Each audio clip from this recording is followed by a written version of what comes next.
প্রিয় দর্শক মণ্ডলী, আসসালামু আলাইকুম। আজকে আমরা চলে আসছি কুমিল্লা জেলার দেবিদ্বার থানার কুরইন গ্রামে। এখানে আমাদের একজন আদর্শ এবং মডেল কৃষক কামাল ভাই, সে ব্রাক সিড কর্তৃক বাজারজাতকৃত হাইব্রিড ধান রাজা, যে ধানটা আমরা রাজা নামে মার্কেট করছি, আমনের স্পেশাল ধান। এই ধানটা গত 2 বছর যাবৎ সে চাষাবাদ করতেছে। সেই পরিপ্রেক্ষিতে এই বছরও সে আবার চাষাবাদ করছে। সেই সুবাদে আমরা সরাসরি আমাদের কামাল ভাইয়ের জমিতে চলে আসছি। আমরা রাজা চাষাবাদের গল্পটা সরাসরি কামাল ভাইয়ের কাছ থেকেই শুনবো। কামাল ভাই, কেমন আছেন আপনি? ভালো স্যার। ভালো আছেন আপনি? আচ্ছা, আপনি তো এই ব্রাক সিড কর্তৃক বাজারজাতকৃত হাইব্রিড যে ধান আমনের রাজা, এই ভ্যারাইটিতে চাষাবাদ করছেন, আপনার কাছে কেমন লাগতেছে? আমার কাছে স্যার ভালো লাগতেছে। আমি দীর্ঘ 3 বছর যাবত আমি এই ধান চাষাবাদ করতেছি। এই ধানে আমি অনেক লাভবান। কিন্তু এবার যেই ইয়াতে দেখা যায় ধান, এটা অন্যান্য ধানের তুলনায় এটা অধিক ফলন বেশি। অধিক ফলন? জি স্যার। তার মানে কি রাজা ধানটা নামেও রাজা, কাজেও রাজা? জি স্যার। আপনি এখানে কতটুকু জমিতে চাষাবাদ করছেন? 1 একর জমিতে 1 একর জমিতে চাষাবাদ করছেন।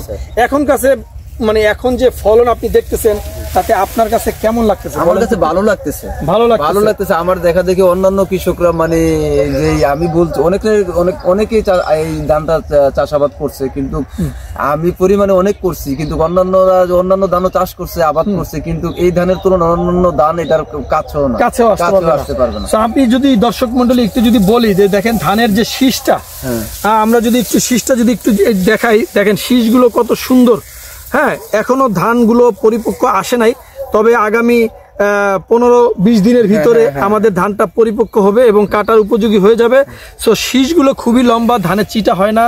এবং আশা করি আপনারা যারা এই ব্রাক সিড কর্তৃক বাজারজাতকৃত হাইব্রিড ধান আমনের রাজা, এই ভ্যারাইটিটা যারা চাষাবাদ করবেন, ভালো ফলন ঘরে তুলতে পারবেন। সো আপনার মাধ্যমে কি আমরা মেসেজ দিতে পারি কৃষক ভাইদেরকে? অবশ্যই স্যার, এই ধানটা চাষাবাদ করতে পারবেন? অবশ্যই স্যার। তাহলে আপনি খুশি তো? হ্যাঁ, আমি খুশি। মানে স্যার, অন্যান্য কৃষকরা আমার জমি এখানে আইসা দেখে আমি কি ধান আবার চাষ করলাম, অন্যান্য কৃষকরা পাগল হয়ে গেছে, এই ধানটা আমরা আগে করলাম না কেন, আমি করলাম না কেন। এই ধানটা কাইসিজের কারণে আমরা বাজারজাতে করার ধন্যবাদ জানাচ্ছি আমাদের কামাল ভাইকে। আমরা একটাই মেসেজ দিতে চাচ্ছি যে সবাই ব্রাক সিডের পাশে থাকুন, ব্রাকের হাইব্রিড ধান রাজা চাষ করুন, অধিক ফলন ঘরে তুলতে পারবেন। ধন্যবাদ সবাইকে। আসসালামু আলাইকুম।